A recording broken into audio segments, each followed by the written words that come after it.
It is 11:14 p.m. on March 23rd, 2023. I will resume my reading of V.I. Lenin, The State and Revolution. 4. Criticism of the draft of the Erfurt program, bottom page 79.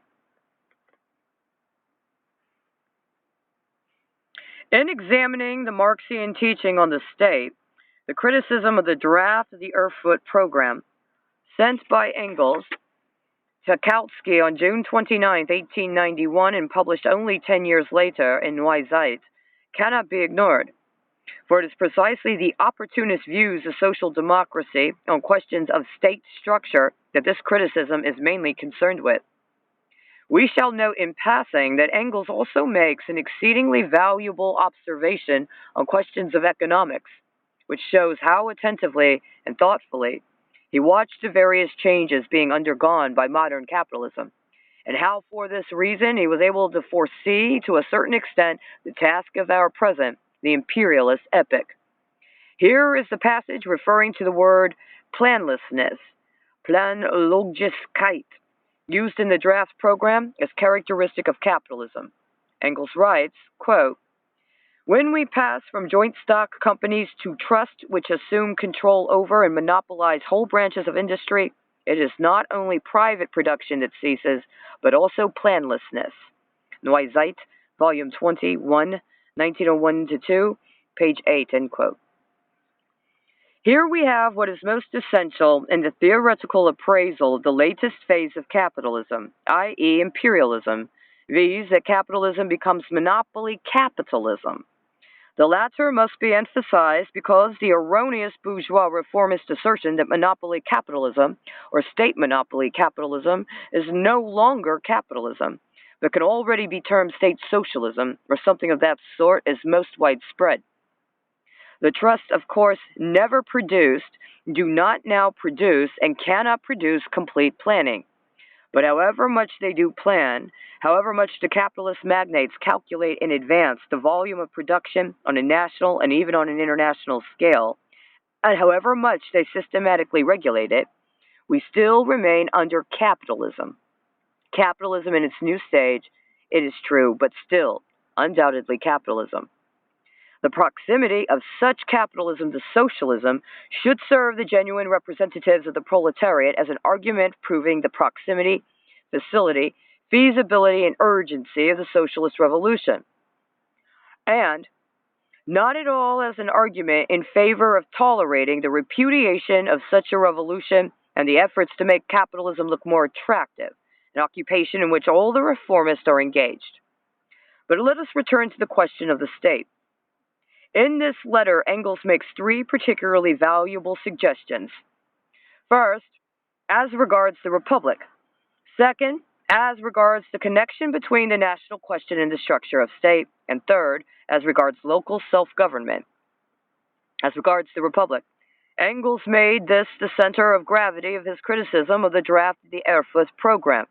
And when we recall what importance the Erfurt program acquired for the whole of international social democracy, that it became the model for the whole of the Second International, we may state without exaggeration that Engels thereby criticized the opportunism of the whole Second International. Quote, "The political demands of the draft," Engels writes, "have one great fault. What actually ought to be said is not there." Engels is italics, end quote. And later on, he makes it clear that the German Constitution is but a copy of the highly reactionary Constitution of 1850, that the Reichstag is only, as Wilhelm Liebknecht put it, the fig leaf of absolutism, and that to which to transform all the instruments of labor into public property on the basis of a constitution which legalizes the existence petty states and the Federation of Petty German States is an obvious absurdity. Quote, "To touch on that is dangerous, however," Engels adds, knowing full well that it was impossible legally to include in the program the demand for a republic in Germany. But Engels does not rest content with just this obvious consideration which satisfies everybody. He continues, "And yet somehow or other the thing has got to be attacked. How necessary this is shown precisely at the present time by the inroads which opportunism is making in a large section of the social democratic press. For fear of a renewal of the anti-socialist law, and from recollection of all manner of premature utterances which were made during the reign of the law, that they now want the party to find the present legal order in Germany adequate for the carrying out of all the demands of the party by peaceful means. End quote. Engels particularly stresses the fundamental fact that the German Social Democrats were prompted by fear of a renewal of the anti-socialist law, and without hesitation calls this opportunism. He declares that precisely because there was no republic and no freedom in Germany, the dreams of a peaceful path were absolutely absurd. Engels is sufficiently careful not to tie his hands. He admits that in republican or very free countries, one can only conceive, of a peaceful development towards socialism. But in Germany, he repeats, quote, in Germany, where the government is almost omnipotent and the Reichstag and all other representative bodies have no real power, to proclaim such a thing in Germany, and moreover, when there is no need to do so, is to remove the fig leaf from absolutism and become oneself a screen for its nakedness. End quote. The great majority of the official leaders of the German Social Democratic Party, who pigeonholed this advice, have indeed proved to be a screen for absolutism. Quote, ultimately, such a policy can lead only one's own party astray.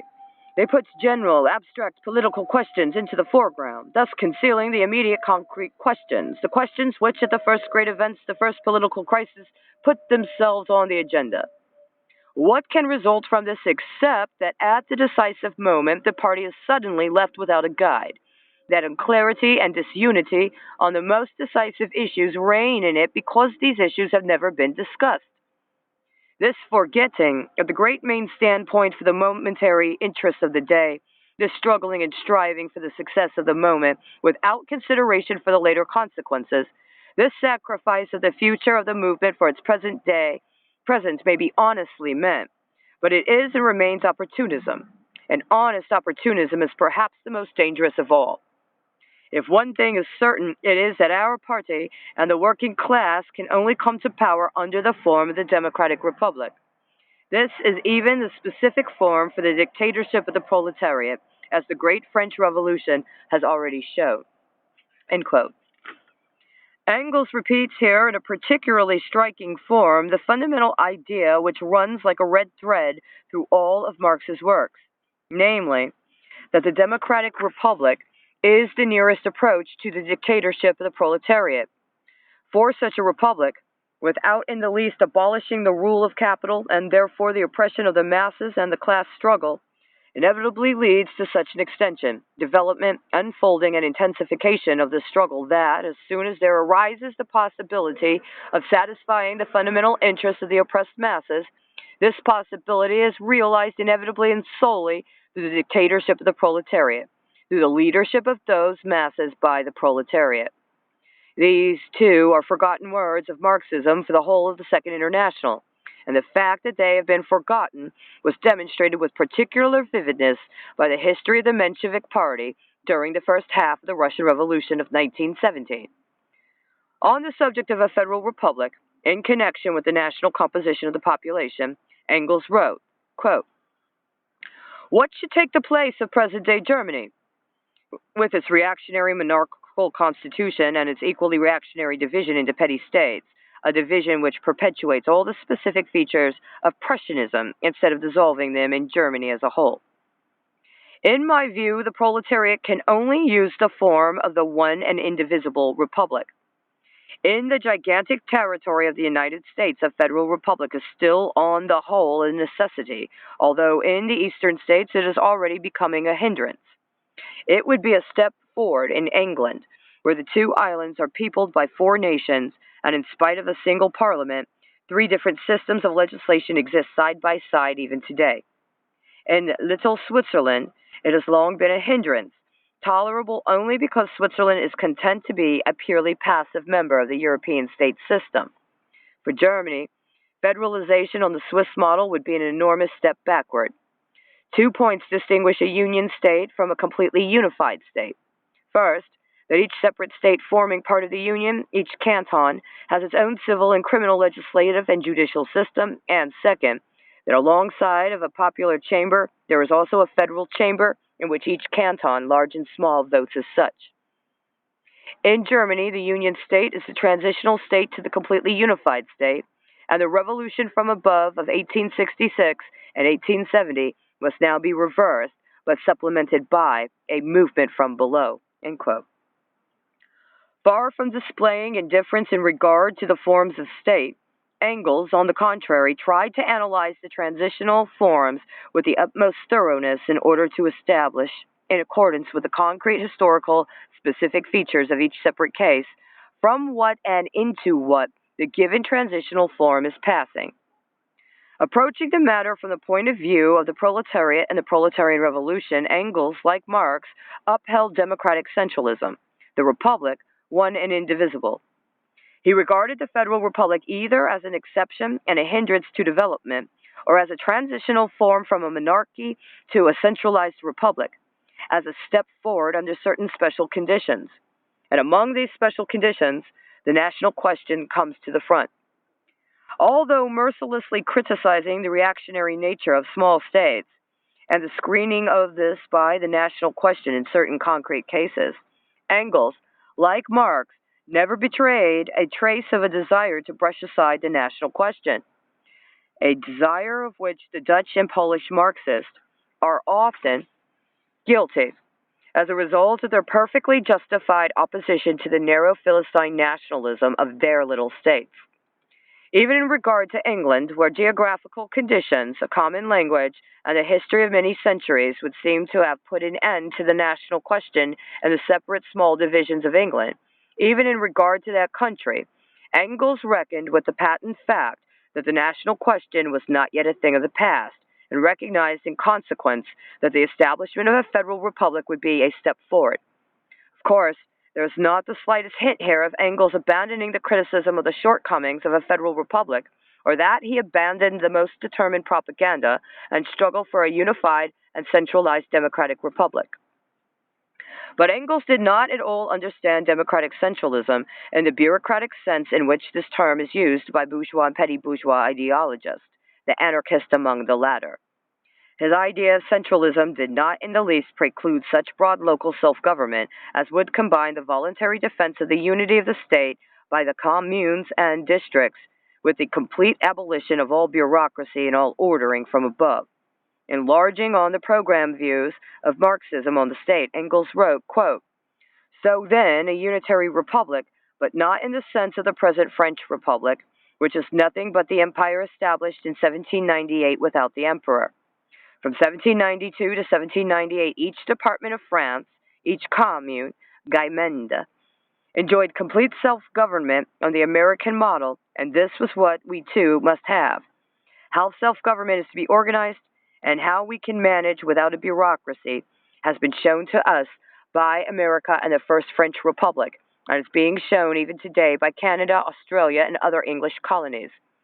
And a provincial and local self-government of this type is far freer than, for instance, Swiss federalism, under which, it is true, the canton is very independent in relation to the Union, i.e., the federated state as a whole, but is also dependent in relation to the district and the commune.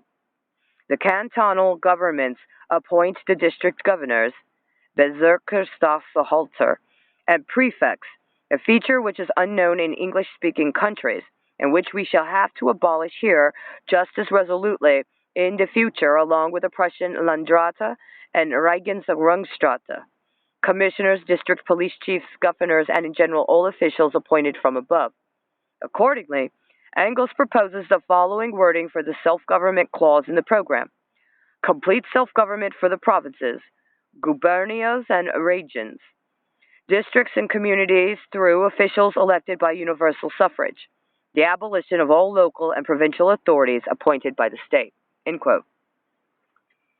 I have already had occasion to point out in Pravda, number 68, May 28, 1917, which was suppressed by the government of Kerensky and other socialist ministers, how on this point, of course, not on this point alone by any means, are pseudo-socialist representatives of pseudo-revolutionary pseudo-democracy, have made absolutely scandalous departures from democracy.